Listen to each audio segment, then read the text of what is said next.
అసలు మా ఒక లైఫ్‌ని డిఫైన్ చేయాలంటే బ్రహ్మానందం గారి సినిమాలే డిఫైన్ చేస్తాయి మాకు చాలామందికి. అలాంటిది ఎందుకు మీరు చాలా సెలెక్టివ్ అయిపోయారు ఈ మధ్యన సినిమాల్లో? అంటే ఇక్కడ గమ్మత్తు ఏంటంటే అండి, కొంచెం 2 అడుగులు లోపలికెళ్ళి చెప్పాల్సిన కొంచెం డెప్త్‌లోకి వెళ్ళాల్సిన మాట.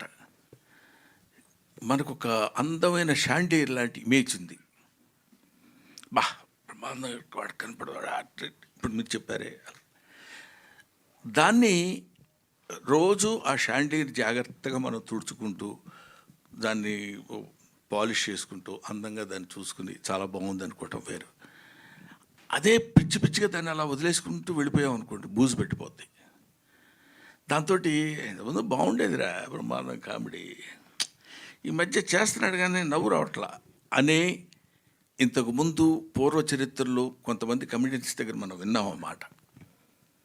ఎంత చేసినా ఎక్కడో ఒక చోట ఇంకా వెతుకుతున్నప్పుడు మోర్ ఓవర్ ఏజ్, మన ఏజ్ మనకు తెలియాలి.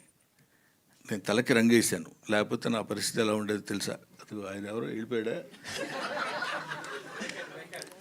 కాబట్టి ఆ ఏజ్ ఒకటి, you have to accept the ఏజ్ని యాక్సెప్ట్ చేయకుండా నేను చాలా యంగ్ అంటే అది కుదరదు. కాబట్టి ఇంతకుముందు చేసినంత యాక్టివ్గా కూడా నేను చేయలేకపోతున్నాను అన్న విషయం నాకు తెలుసు. నేను చేసే కామెడీ ఇంతకుముందులాగే ఎప్పుడంతసేపు కాడు కొట్టడం, ఏడడం ఇవన్నీ చేసిన కామెడీయే చేస్తున్నాను, చేసిన క్యారెక్టర్సే నాకు రాస్తున్నారు.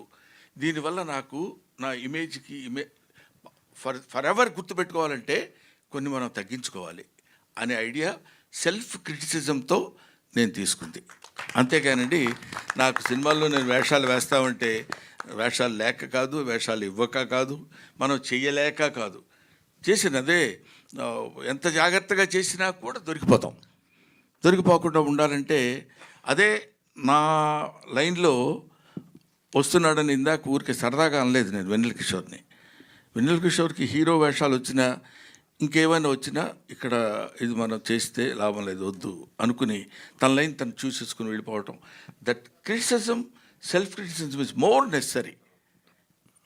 ఇప్పుడు